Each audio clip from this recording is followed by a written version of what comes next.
दोस्तों, हमारे देश के प्रधानमंत्री नरेंद्र मोदी ने एक भाषण के दौरान कहा था कि हर आपदा में अवसर होता है और अब भारत के लिए बिल्कुल ऐसा होता दिखाई पड़ रहा है। चाहे यूक्रेन युद्ध हो, अर्मीनिया अजरबैजान का युद्ध हो या फिर इजराइल और हमास का युद्ध, इन सभी से कहीं ना कहीं भारत को बेनिफिट हुआ, जिसमें लेटेस्ट बेनिफिट हमें इजराइल और फिलिस्तीन के विवाद से मिलने वाला है। इसके बारे में एक्सपर्ट्स की राय आपको हैरान कर देगी। वहीं पर इस तरह से भारत इजराइल की सेम उसी तरह से मदद कर सकता है जैसे कभी इजराइल ने कारगिल के समय भारत की मदद की थी। तो चलिए क्या न्यूज निकलकर सामने आई है, इसे डिटेल में समझते हैं। दरअसल दोस्तों, हाल ही में पब्लिश की गई एक रिपोर्ट में विशेषज्ञों ने बताया है कि इजराइल और फिलिस्तीन के बीच चल रहे इस युद्ध से भारत की डिफेंस इंडस्ट्री को काफी फायदा होने वाला है, जिसे लेकर डिटेल से बात करते हुए कहा गया है कि भारत और इजराइल की पार्टनरशिप डिफेंस के क्षेत्र में काफी मजबूत हो चुकी है। दोनों देशों की प्राइवेट और पब्लिक सेक्टर कंपनियां एक दूसरे के साथ टेक्नोलॉजी ट्रांसफर के तहत हथियारों की सप्लाई करती है और भारत के अंदर बड़ी मात्रा में इजरायली हथियारों की मैन्युफैक्चरिंग की जाती है। ऐसे में अब जब इजराइल हमास के साथ युद्ध में व्यस्त है तो इजराइल की मिलिट्री अपने हथियारों की आपूर्ति डोमेस्टिक इंडस्ट्री के साथ साथ भारतीय इकोसिस्टम से भी कर सकती है। मतलब जो इजरायली हथियार भारत की कंपनियां इजराइल से मिले लाइसेंस के तहत भारत में बनाती है, उसके लिए हमें एक काफी बड़ा एक्सपोर्ट ऑर्डर दुनिया के अलावा इजराइल से भी मिल सकता है, जो भारत की डिफेंस इंडस्ट्री के लिए काफी बड़ी बात होगी। उदाहरण के लिए हम अर्मीनिया और अजरबैजान समेत यूक्रेन युद्ध की तरफ देख सकते हैं। हाँ, एक तरफ यूक्रेन युद्ध के बाद कई देशों ने भारत में मेंटेनेंस और स्पेयर पार्ट सप्लाई के लिए अपनी पकड़ मजबूत कर दी और रशियन ओरिजिन के हथियारों के लिए इन देशों को काफी सारे उपकरण सप्लाई किए गए। वहीं पर दूसरी तरफ अर्मीनिया और अजरबैजान के युद्ध से तो भारत को सीधा बेनिफिट हुआ, जहां पर अर्मीनिया ने भारत का हाथ पकड़ते हुए हमसे कई लाखों डॉलर के हथियार खरीदे। और अब एक्सपर्ट का मानना है कि कुछ ऐसा ही हमें इजराइल और हमास के बीच चल रहे युद्ध से भी देखने को मिलेगा। दोस्तों, इजराइल इस वक्त काफी मुश्किल चुनौती का सामना कर रहा है, क्योंकि हमास जैसे खतरनाक आतंकवादी संगठन के साथ सीधी लड़ाई के अलावा इजराइल की मिलिट्री को हिजबुल्लाह और कई दूसरे समर्थन करने वाले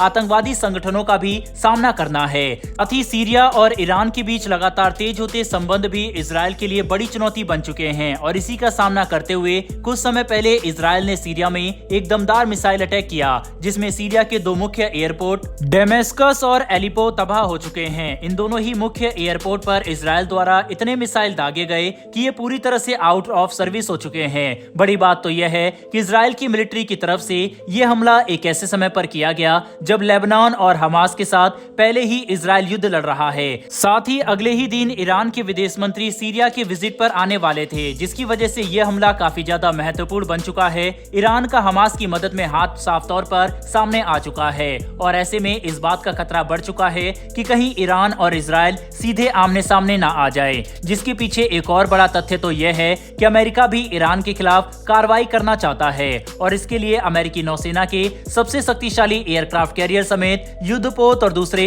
हथियार भूमध्य सागर में तैनात किए जा चुके हैं। इसके अलावा ईरान के आसपास मौजूद सभी अमेरिकी सैन्य अड्डे पूरी तरह से हाई अलर्ट पर हैं और किसी भी वक्त मिलिट्री ऑपरेशन को अंजाम देने के लिए तैयार हैं। अमेरिका की मिलिट्री की क्षमता पर कोई भी देश शक नहीं कर सकता और इजराइल के समर्थन में आने के बाद तो मिडिल ईस्ट में एक बड़े कॉन्फ्लिक्ट की आशंका काफी बढ़ चुकी है। इजराइल ने आधिकारिक तौर पर हमास के खिलाफ युद्ध का ऐलान कर दिया है और इसके लिए अमेरिका से मदद आना शुरू हो चुकी है। ऐसे में इस लंबे मिलिट्री ऑपरेशन की तैयारी में इजराइल की मिलिट्री को कई टन गोला बारूद समेत दूसरे मेडिकल सप्लाई की जरूरत पड़ेगी और ये सभी जरूरी हथियार समेत लॉजिस्टिक इजराइल की डोमेस्टिक इंडस्ट्री के अलावा अमेरिका और भारत से भी इजराइल की तरफ जा सकते हैं। हमें यहाँ पर इस बात को भी याद रखना पड़ेगा कि इतिहास में इजराइल ने पाकिस्तान के खिलाफ लड़ाई में हमारी सीधी मदद की थी और अब समय आ चुका है जब हम वापस इजराइल की मदद करके दोस्ती निभाए। हालांकि अगर आर्थिक एंगल से देखें तो यहाँ पर भारत को काफी फायदा हो रहा है, चाहे इजराइल और हमास के बीच चल रहा युद्ध हो या फिर यूक्रेन और अर्मीनिया अजरबैजान के बीच हुआ विवाद। इन सभी से भारत ने सही तरह से आपदा में अवसर को खोज निकाला और हमने अपनी डिफेंस इंडस्ट्री को मजबूत करने के लिए बड़े कदम उठाए, जिसका असर हमें आने वाले कुछ ही महीनों में देखने को मिलेगा, जब हमें कई मिलियन डॉलर के बड़े ऑर्डर आना शुरू होंगे।